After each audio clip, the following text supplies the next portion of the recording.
Buenos días a todos. Creo que hoy probablemente los sorprenda. Como en un vídeo que yo les mostré que verdaderamente el descubridor de los llamados efectos relativistas, del acortamiento de la longitud y el retardo del tiempo, estamos hablando de eso, y que el verdadero descubridor de los efectos relativistas fue Zenón de Lea, y se los probé con la paradoja estadio, esa que nadie entiende. Recuerden que básicamente las otras tres paradojas, me refiero a dicotomía, Aquiles y la flecha en vuelo, son las que más han recibido atención, en el sentido que porque se entienden mejor. Estadio es la que todo el mundo evita porque no la entiende, esa cuarta, ¿no?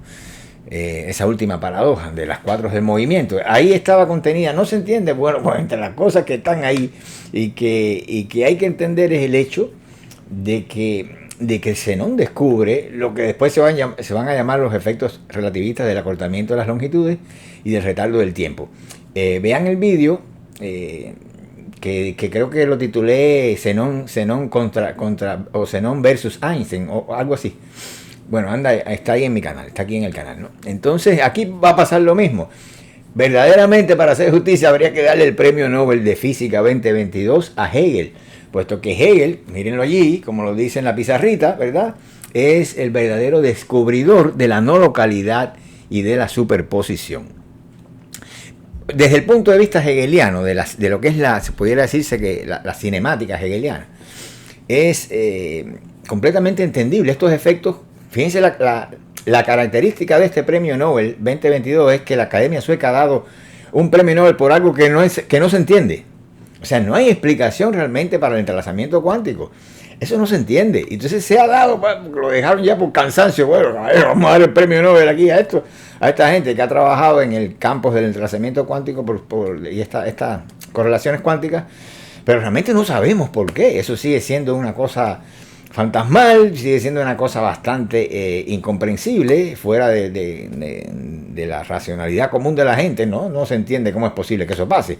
Y aún sin ser entendida, porque una cosa es que sea probada y otra cosa es que sea entendida, porque la prueba hay que tomarla entre comillas. Nosotros, el hecho de que probemos algo no quiere decir que ese algo exista. No. Entonces la existencia es una cosa diferente. Pero el asunto es que lo cierto es que no se entiende y que se ha dado el premio Nobel de Física por algo que todavía no alcanzamos a entender. Es raro, ¿verdad? Pero así sucedió. Entonces le decía esto porque desde la lógica hegeliana, este tipo de fenómenos son completamente coherentes, ¿no? En el sentido de que se pueden explicar desde esta lógica y se pueden entender perfectamente dentro de ese contexto hegeliano. ¿Por qué? Porque la interpretación, por ejemplo, hegeliana es bien diferente, obviamente, de la que da la física, de la manera de abordar de los científicos. Hegel tiene un pensamiento completamente diferente, tiene un tipo de razonamiento completamente diferente y muy dialéctico. Ustedes saben que realmente no es que sea dialéctico, bueno, sí, dialéctico ya he explicado varias veces, es como, en Hegel de lo que se trata es de la lógica, no de la dialéctica. La dialéctica es un segundo momento en el desarrollo de lo lógico y ese momento es necesario superarlo. Por lo tanto, el pensamiento hegeliano va más allá incluso de lo dialéctico, que es el nivel segundo, o como él le llama también, negativamente razonador. Entonces, todas esas contradicciones tienen que solucionarse en un nivel superior, etcétera, etcétera, que es el nivel racional. Pues, y positivo para él. Así que la dialéctica va dentro de la lógica de Hegel, la enriquece, pero es un momento. Y entonces, cuando uno ve las cosas desde el punto de vista hegeliano, no le parece raro que un objeto pueda estar en dos lugares a la misma vez, por ejemplo. Ese tipo de cosas que suena tan rara, que la física no lo ha podido explicar. Nosotros aceptamos el tema del entrelazamiento cuántico por la única y simple razón de las desigualdades de Bell, y después los experimentos que hicieron estos tres galardonados, ¿verdad? Particularmente Bell, sobre estos entrelazamientos. Pero no entendemos qué cosa es eso. Y sobre todo, tiene mucho grado de idealidad. No idealidad es la palabra, de idealización. Aquí sucede lo mismo, ya dije, que con la teoría de la relatividad. Si una cosa tiene la teoría de la relatividad, son las tremendas idealizaciones que, producto de la naturaleza geométrica del pensamiento einsteiniano, Einstein introdujo en la física. Y fíjense que toda la relatividad se basa en idealizaciones. Sin esas idealizaciones, toda esa teoría se desmorona, ¿verdad? Y siempre tenemos que presuponer otro sistema en el cual nosotros, como físicos, el físico no está físicamente presente en esos sistemas, y allí, desde aquí, es donde pasan todos los fenómenos raros. Eso. Pero sin esa dualidad, donde hay un sistema que es actual y el otro que tiene otra naturaleza, pero que los físicos no se percatan de que son de distinta naturaleza, es donde ocurren esos efectos extraños, ¿no? Entonces, vamos a ver, solamente les voy a mencionar, fíjense la ventaja que le voy a dar a los que no han sabido valorar la filosofía, y particularmente a Hegel, ¿no? Le voy a dar las ventajas que voy a tomar las tesis más especulativas de Hegel acerca del movimiento, y se las voy a poner a ustedes delante, no para que vean las más racionales, las que le puedan parecer más racionales, sino las que puedan parecer más disparatadas. Tengo una selección aquí que yo la había puesto en este libro que ya les enseñé, El Enigma del Movimiento, ¿verdad? Y donde yo me propongo, obviamente, dar una interpretación del movimiento que no esté escindida en los niveles, o sea, que sea válida para los niveles macro y micro. Así que para mí el movimiento cumple las mismas leyes en el nivel macroscópico y se rige por las mismas leyes, que dicho sea de paso son cuánticas, que en el nivel microscópico, ¿no? Microscópico. Y ese fue el objetivo mío en este libro, tratar de concebir una sola teoría cinemática que explicara tanto, o sea, que fuera válida para, una interpretación válida para ambos niveles, ¿no? Entonces, lo que sucede es que en este caso voy a tomar las más especulativas, las que se pasaron por alto, porque la gente decía, bueno, aquí Hegel está como que delirando, ¿no? Y la verdad es que es interesante ver cómo él lo hace, ¿no? Yo solamente voy a tomar, por ejemplo, miren qué diferencia hay. Usted entiende por movimiento, vamos a ubicarnos, porque esto es lo importante. Todo lo que ha pasado en la mecánica cuántica ha sido resultado de una mala interpretación o una comprensión errónea de un fenómeno básicamente cinemático, o sea, del movimiento de una partícula. De eso se trata. Entonces ya se ha extralimitado toda esa interpretación y vienen estas tonterías del gato de Schrödinger y todo eso. Eso no es aplicable. No es aplicable. Estamos hablando, todo el problema sale y está contenido en el experimento cuántico de la doble rendija, de trayectorias, de movimientos de la partícula. Eso es. Entonces después usted quiere aplicarle esa lógica a un gato, que si el gato está vivo, que si está muerto. No, el hecho de que una partícula, por ejemplo, esté en dos lugares no significa que un gato va a estar vivo y muerto a la vez, o que va a estar... No, esa cosa no tiene nada que ver. No guarda relación, ¿verdad? Así que Schrödinger, amigo, usted es un monstruo con su ecuación, pero se le fue la mano con lo del gato, ¿verdad? Entonces, esto... igual seguimos en la línea que fue Hegel quien descubrió eso, ¿no? Le decía, esto tiene un basamento, un fundamento cinemático. Estamos hablando del movimiento de partículas o de partículas. Cuando digo partículas no lo estoy reduciendo a corpúsculo, ¿ok? Cuando digo partícula es onda corpúsculo. Estamos hablando de eso y de ahí sale lo que no comprendimos al inicio y se ha quedado sin comprender, ha ido generando todas estas fantasías de la cual hablan los físicos actuales, ¿no? Y bueno, ahí está, que hemos llegado a premio Nobel sin entender ni siquiera qué rayo era el trazamiento cuántico ese. Entonces vamos a coger a Hegel con algunas de sus tesis más disparatadas. Yo he hecho un estudio más amplio de Hegel, lo hice en mi tesis de la mecánica hegeliana, en mi tesis de grado en San Petersburgo, en Rusia. Y entonces, bueno, aquí solamente les voy a mencionar que recuerdo que yo aparté, porque esto es una parte introductoria del libro. En la presentación del libro yo toco este tema. Me acordé que había seleccionado algunas tesis, las más así muy especulativas, que la gente no le hacía mucho caso, ¿no? Porque decía, está loco eso. Y entonces yo las había enumerado. Vamos a ver la primera que yo delimité aquí. Dice Hegel, no lo voy a citar, literalmente, pero es casi literal, ¿no? Lo pueden encontrar en la filosofía de la naturaleza, en la primera parte de esa obra, que se divide en tres partes, ¿verdad? Mecánica, física y orgánica. Entonces, ahí, en la primera parte, en mecánica, pueden encontrar estas tesis, ¿no? Comprender el movimiento sería la primera. Dice Hegel, vale tanto como expresar su esencia en forma de concepto. Esto es una cosa muy particular de él. Habría que hacer todo un vídeo para explicar qué es el concepto en Hegel. Pero bueno, vamos a pasar eso por alto, porque lo importante es lo que viene después, en este caso, ¿no?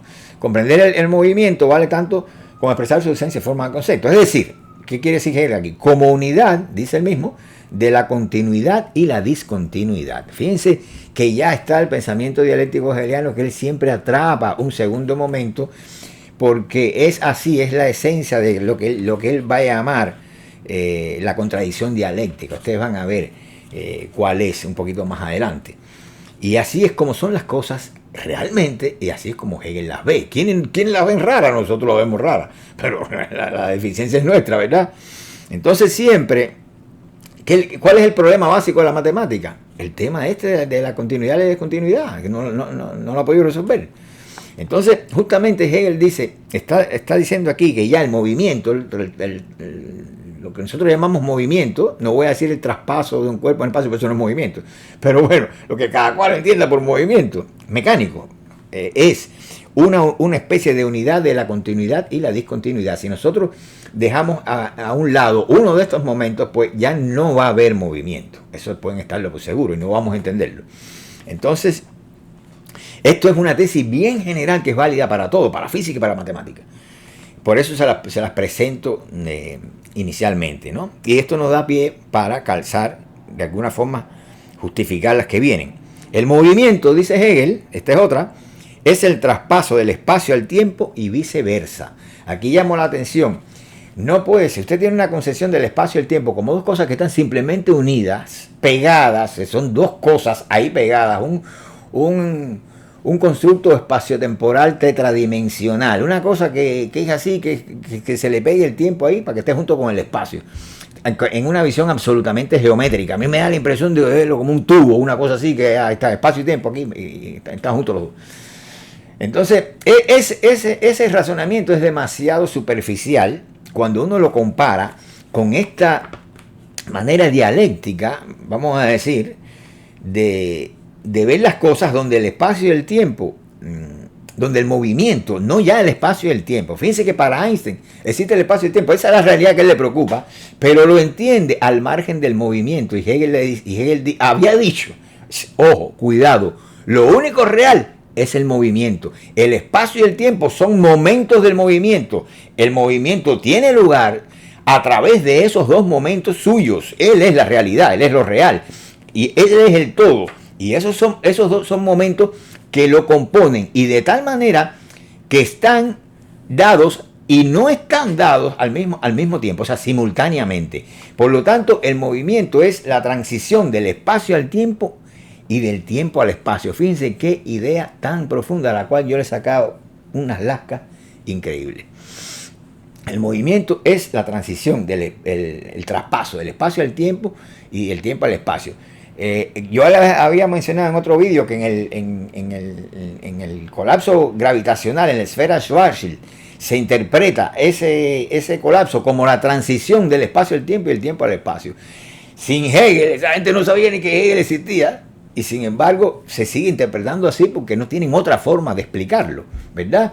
Y yo creo que entender el movimiento así como transición del espacio al tiempo y del tiempo al espacio es una cosa pero tan interesante y tan profunda que nos resolvería montones de cosas y nos sacaría de esa posición geométrica que nosotros tenemos de ver la realidad como si fueran dibujos.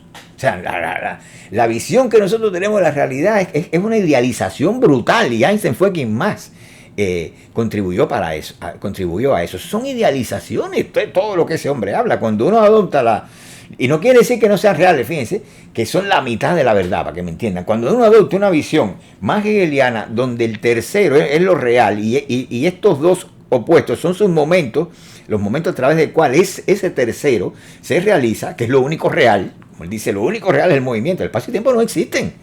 No existen, para que me entiendan, como cosas independientes, ¿verdad? Ellos son momentos del movimiento, existen porque el movimiento se realiza, porque el movimiento es posible y se realiza de esa manera, mediante ese traspaso.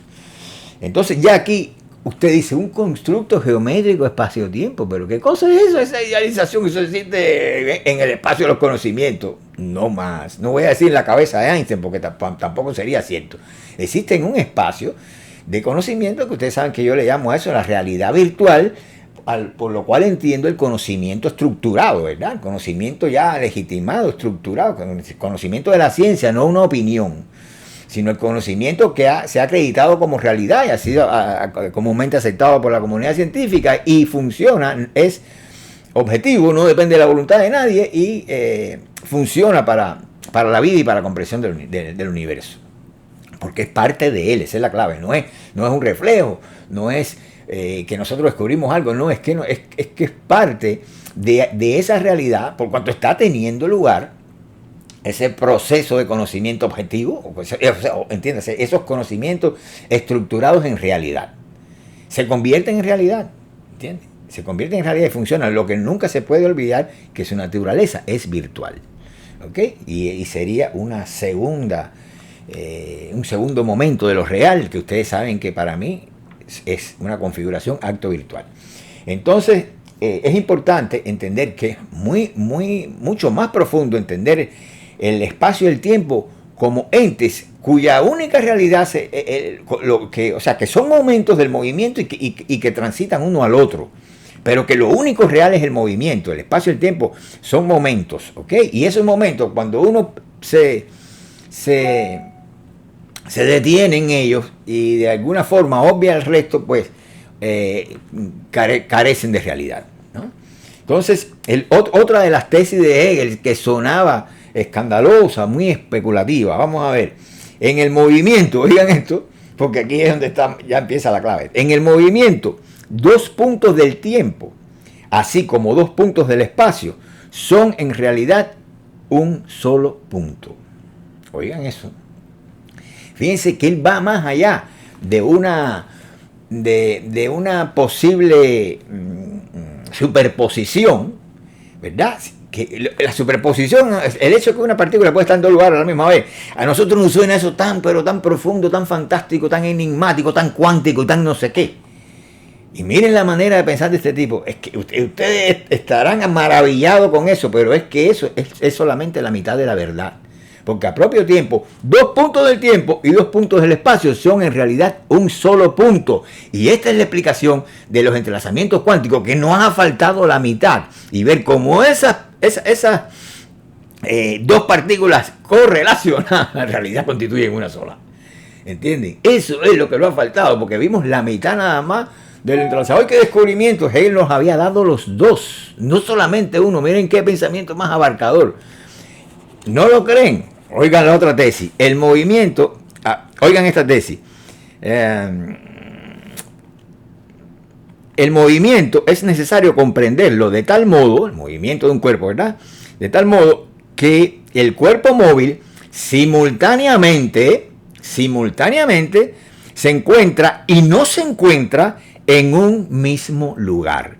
O sea, simultáneamente se encuentra en otro lugar. Ahí tienen todo el rollo del entrelazamiento, más la explicación anterior diciéndole que usted lo ha entrelazado porque son en realidad un solo punto. ¿Se dan cuenta? ¿Cómo íbamos a entender a Hegel? Obviamente, qué filosofía tan especulativa. Mire, especulativa porque usted necesita siglos para entenderla. Eso es, necesita siglos. La humanidad tiene que estar preparada para eso. No lo está todavía no lo está. Pero yo hace muchos años, cuando yo empecé a meterme aquí, dije en un video anterior que yo me había ocupado de esto hacía como 40 años, no del entrelazamiento cuántico, yo empecé con la mecánica hegeliana. En ese sentido, sí. Ya después lo otro fue entrando en mi campo de interés. Y no quiere decir que tuve 40 años, que hace 40 años estaba investigando el entrelazamiento cuántico. No, el entrelazamiento cuántico cayó después como resultado de que Hegel había previsto todo esto, ¿no? Pero igual cayó hace 20 años, 25, no sé cuánto, ¿no? Fíjense que este libro es del 2000, lo publiqué en el 2000 en España, y ya venía con todo esto, porque este libro recoge, bueno, no, déjenme explicarlo aquí públicamente. Este libro, yo me gradué, un día voy a quizás explique con más detalle esto. Yo hice 2 tesis, una para mí y una para mi tutor, ¿no? Entonces, este libro es es lo que se convirtió en este libro, es una parte que yo la vi, o sea, parte de mi tesis que el tutor me dijo, mira, pon eso atrás como un anexo. Vale, para que no esté contaminando a Hegel con esta cosa, porque él veía que todo eso era positivismo, ¿no? Entonces toda esa cosa de la ciencia, la física, ponlo como un anexo. Yo hice el anexo ese, un extenso anexo, y que en realidad me lo había escrito para mí, porque yo quería descubrir cosas actuales y eso, no quedarme solamente en Hegel. Y entonces, pues, obviamente salió como anexo. Ese anexo yo lo amplié, lo profundicé, y es este libro, que es mi primer libro, lo publiqué en el 2000, ¿no? Como he dicho ya no sé cuántas veces. Entonces, le decía que, le voy a repetir la tesis para que vean. Fíjense que estas dos están relacionadas. Vean esto. En el movimiento, y fíjense que todo sale, el secreto tiene una base cinemática. Lo que nosotros intentamos comprender es el movimiento de los cuerpos. Primero, de ahí salen todas las complicaciones y las ramas de la física que se van desgajando a partir de un fenómeno cinemático, que es el fundamento de todo esto.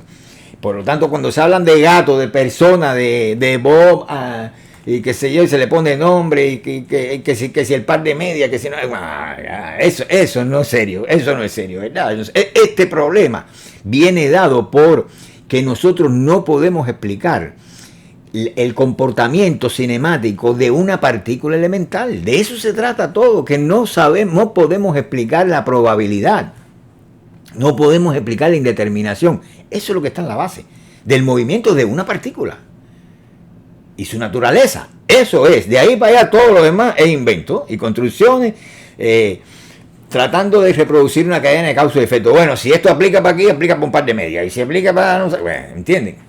Pero la base es una base cinemática, ¿no? Obviamente. Ahora óiganlo aquí para que vean que no solamente el entrelazamiento cuántico no se puede, y la superposición. La superposición explica, como había dicho, la mitad de la verdad. Pero la otra es que, vamos aquí al principio, que 2 puntos del tiempo, así como 2 puntos del espacio, son en realidad un solo punto. Entonces, esta otra mitad sería la que con los siglos se situó en la base de la superposición, la no localidad, etcétera. Esta segunda, que dice, el movimiento es necesario comprenderlo de tal modo que el cuerpo móvil, esto no importa, señores, si es microscópico, macroscópico, y esta es la línea que yo tomé, hay que dar una teoría general de la interpretación del movimiento, no importa si micro o macro, tiene que ser válida para ambos niveles. Entonces dice, fíjense que en Hegel usted no puede diferenciar esos niveles porque no tiene sentido. Lo que él dice aplica para un cuerpo macroscópico y para un cuerpo microscópico. El movimiento es necesario comprenderlo, había dicho, de tal modo que el cuerpo móvil, sea una partícula elemental o sea un tanque de guerra, un autobús, lo que usted quiera, una pelota de básquet, así que ese cuerpo móvil simultáneamente se encuentra y no se encuentra en un mismo lugar, o sea, simultáneamente se encuentra en otro lugar.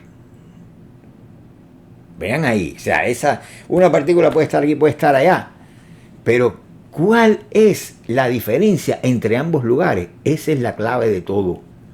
Esa es la clave de todo. Y recuerden que al mismo tiempo, 2 puntos del espacio son en realidad un solo punto.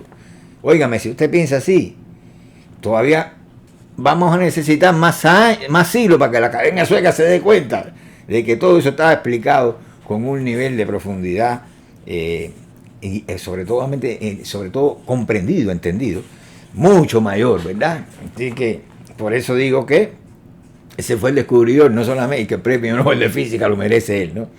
Vamos a ver la otra. La verdad del espacio. Recuerden que esto son las tesis más especulativas que tiene él. La verdad del espacio es el tiempo. oigan esto, la verdad del espacio es el tiempo. Así el espacio deviene tiempo. De esa manera, no somos nosotros los que subjetivamente pasamos al tiempo, sino que el propio espacio traspasa a él. Si ustedes ven mis vídeos anteriores, van a ver que mi teoría cinemática, la comprensión que yo tengo de todos estos problemas, está basado en esta idea, y es un desarrollo de esta idea. O sea, no solamente de esta, obviamente, de todo el planteamiento hegeliano. Pero esta idea es fácil de reconocer en mi concepción cinemática. Porque yo adopté, obviamente, como completamente verdadero, este punto de que el movimiento es la transición del espacio al tiempo y del tiempo al espacio. Entonces, ahora no somos nosotros, agréguele aquí, para eliminar la subjetividad, esa los que pasamos los que subjetivamente pasamos al tiempo, sino que el propio espacio traspasa a él. ¿Cómo explicar eso? Pues yo tuve que ingeniármelas para que la gente visualizara eso, y sencillamente le voy a adelantar el truquito. Vamos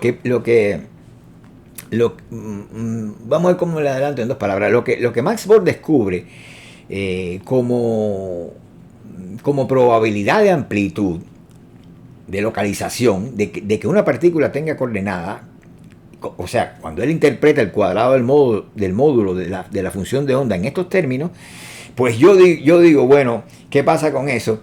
Que lo que se está describiendo ahí es exactamente el aspecto temporio del movimiento. O sea, cuando hay ondas de probabilidad que no sabemos la naturaleza que tiene, porque los físicos todavía no saben, bueno, estas ondas son físicas, ¿son qué? ¿Probabilidad de qué? Todavía no saben. Entonces ahí yo digo, basado en todo el trabajo hegeliano, digo, es que esas ondas de probabilidad son realmente el tiempo, son ondas de tiempo. ¿Entienden? Porque durante el movimiento, recuerden que el espacio va a ser tiempo y tiempo al espacio. Es decir, que un cuerpo se temporiza y se espacializa. Y por eso yo digo, no, las cosas no existen en espacio y en tiempo, sino que se temporizan y se espacializan, sencillamente porque se mueven. ¿Entienden? Y cuando se temporizan, obviamente, se desdibujan de manera espacial, pierden su geometría, pierden sus coordenadas, no están en ningún lugar del espacio, porque sencillamente se han desmaterializado. Y la desmaterialización es justamente el traspaso al tiempo. Y si ustedes quieren verlo desde el punto de vista energético, pues su conversión en energía, como quieran. Pero esa es la manera de entender la cosa, no aquel constructo absolutamente abstracto, de aquella idealización brutal geométrica del espacio-tiempo ese de Einstein, que además que existen los papeles, en sus cuentas, en los cálculos. ¿Okay? Bueno. Por lo menos esa parte. No quiere decir que todo el conocimiento, entiendan esto, toda la realidad virtual, lo que digamos realidad virtual, está compuesta básicamente de conocimiento estructurado, ¿no? Por eso llamamos conocimiento estructurado en realidad. Entonces vamos a esta última. Encontrarse en un lugar, dice Hegel, es decir, esta es mi aclaración, tener coordenadas espaciales con significados exactos significa estar en reposo. De aquí yo saqué el principio del reposo. Lo recuperé y me ha sido muy útil en toda mi interpretación de estas cosas. Muy, muy útil. Luego relacioné el reposo con la masa. Y dije, la única masa que existe es la masa del reposo, porque la masa es el principio del reposo, lo demás es invento. Y eso lo explico en otro vídeo que recuerdo que lo hice en el balcón de la casa. Busquen ese vídeo para que vean cómo yo relaciono todo esto de una forma coherente, el origen de la masa, todos estos fenómenos, y usted lo va a entender perfectamente, va a decir, pero aquí no hay nada oscuro ni nada, todo está clarito. Vamos a explicarle las tesis esta, una sola explicación, de modo que yo pueda abordarlas a todas, ¿no? Por arribita. Vamos a ver, en este segundo momento del vídeo. Huelga decir, esto vamos a saltarlo por alto. Vamos a ver cómo razona Hegel. Bueno, el filósofo alemán razona del siguiente modo. En el tema del movimiento, o sea, ubíquense en las paradojas de Zenón, cómo se mueve un cuerpo, la flecha, etcétera, etcétera. Miren la manera de razonar de Hegel cuando se habla de un espacio recorrido, ¿no? Y se identifica el movimiento con un espacio recorrido. Hegel va a razonar de este modo. Cuando nosotros deseamos aclararnos el movimiento, decimos que el cuerpo se encuentra en un lugar y después va hacia otro lugar. Durante el movimiento, el cuerpo no se encuentra ya en el lugar inicial, pero todavía no se encuentra en el lugar siguiente. Fíjense, donde está el cuerpo se desapareció, ¿verdad? Vamos a ver, durante el movimiento el cuerpo no se encuentra ya en el lugar inicial, pero todavía no se encuentra en el lugar siguiente. Si el cuerpo se encontrara en uno de estos lugares, estaría en reposo. Eso es lo que pasa con la flecha de Zenón. Obviamente, yo estoy explicando a Hegel aquí, ¿no? Este soy yo explicando a Hegel. Más, ¿dónde se encuentra el cuerpo entonces? La pregunta, ¿dónde se encuentra? Si decimos que se encuentra entre estos dos lugares, en realidad no decimos nada, ya que en este caso el cuerpo se encontraría también en un lugar y ante nosotros surgiría la misma dificultad. Este es Hegel, con mis palabras, pero es Hegel exactamente así. Entonces, de aquí se deduce que encontrarse, ¿verdad? Encontrarse significa estar en reposo. Pero si el cuerpo en general no se encuentra en un lugar, no pasaría los puntos del continuo espacial y no podría moverse. Durante el movimiento, yo estoy reproduciendo a Hegel, ¿okay? Durante el movimiento, por consiguiente, el cuerpo debe encontrarse y no encontrarse en un punto del espacio. El problema reside en saber dónde se encuentra el cuerpo cuando no está en el espacio. Ahora oigan bien, porque estamos explicando más o menos aquí esta tesis que esto se refiere a todas las que le mencioné, pero en este punto se ve bien clara esta que dice: el movimiento es necesario comprenderlo de tal modo que el cuerpo móvil simultáneamente se encuentra y no se encuentra en el mismo lugar, o sea, simultáneamente se encuentra en otro lugar. Para Hegel, la esencia de la contradicción dialéctica, oigan bien la clave, reside en el hecho de que en una misma relación existe algo en sí mismo y su ausencia. Siempre que nosotros tenemos algo, tenemos simultáneamente la ausencia de ese algo. La ausencia del algo existe simultáneamente con el algo. Aprendan a pensar dialécticamente o más allá de lo dialéctico como pensaba Hegel, ¿verdad? Entonces no tomemos las cosas así, solamente lo que vemos, lo presencial, lo visible, porque la ausencia de eso también está ahí, contenida ahí. Entonces, para Hegel, repito, la esencia de la contradicción dialéctica reside en el hecho de que en una misma relación, esto es lo importante, en una misma relación existe algo en sí mismo y su ausencia, es decir, lo negativo de sí mismo, en una misma relación. Esta negatividad o ausencia de espacio, en estricto acuerdo con la lógica seguida por el filósofo, es el tiempo.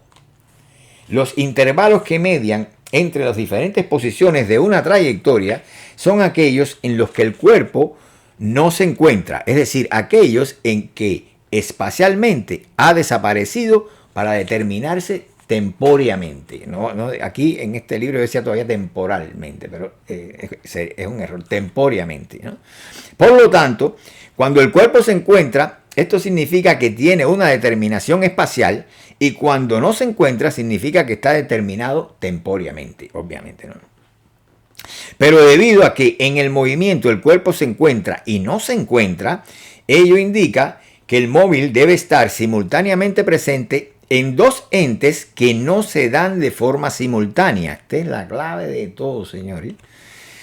Que no se dan de forma simultánea. Esto explica la simultaneidad de Einstein y todo eso, pero mucho más le pasa por arriba.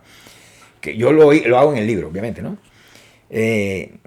Así que ven, repito, vamos a ver, no se encuentra. Vamos a ver, para que no pierdan la idea. Pero debido a que en el movimiento el cuerpo se encuentra y no se encuentra, ello indica que el móvil debe estar simultáneamente presente en dos entes que no se dan de forma simultánea, o dicho de otro modo, que el movimiento es la traslación misma del espacio al tiempo y del tiempo al espacio. Estoy explicando todas las tesis estas juntas. Esto fue lo que quiso expresar Hegel con su tan discutida definición del movimiento, que recuerdo que muchos filósofos de la antigua URSS declararon lógicamente contradictoria. Yo llegué y dije, no puede ser, esa que es lógicamente contradictoria. Bueno, de hecho la lógica de Hegel es contradictoria, así que aquí tiene que haber mucho más de lo que ven esta gente.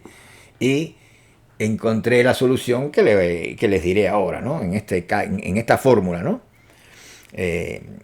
Moverse significa, esta es la fórmula de Hegel, que fue considerada lógicamente contradictoria ya en la antigua URSS. Moverse significa estar en este lugar y al mismo tiempo no estar en él. Por consiguiente, encontrarse en ambos lugares simultáneamente. Hoy la gente no se escandaliza mucho por esto del libro del entrelazamiento cuántico, las superposiciones y todas esas cosas. Pero realmente sonó muy rara y como no se podía explicar, la declararon sencillamente... la declararon como lógicamente contradictoria. Yo le voy a explicar para que lo entiendan mejor. Vamos a releerla otra vez, ya con los aportes míos basados en el propio Hegel, ¿no? Escuchen bien.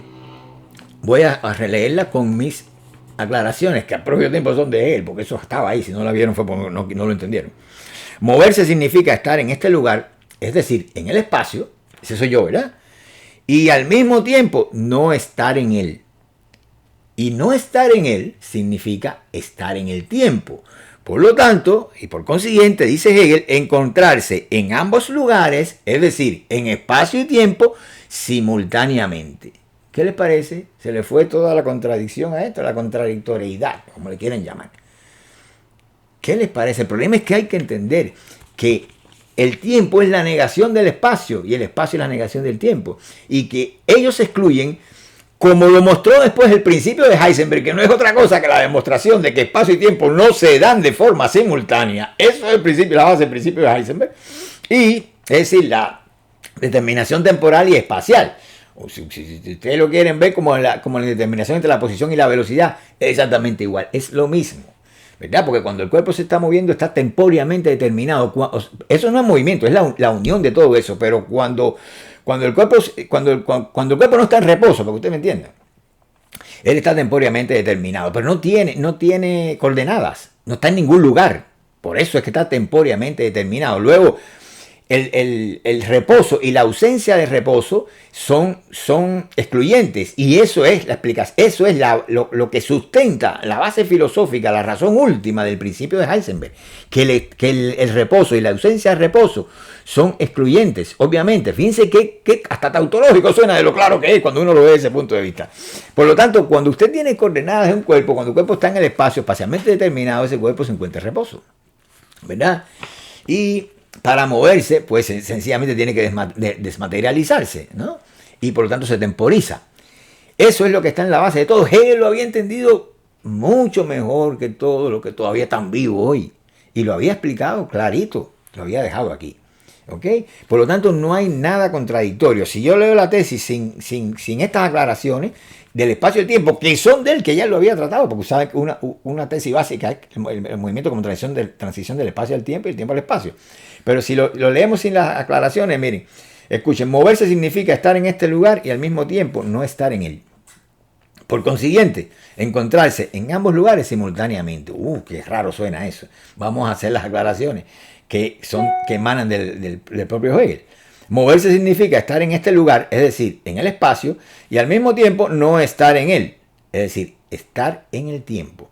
Por consiguiente, encontrarse, moverse significa, por consiguiente, encontrarse en ambos lugares, es decir, en espacio y tiempo simultáneamente. ¿Qué te está diciendo con eso? Que el espacio y el tiempo se excluyen uno a otro. Cuando tenemos uno, no tenemos al otro, porque cuando tenemos uno, tenemos al propio tiempo lo negativo de ese uno, su negatividad.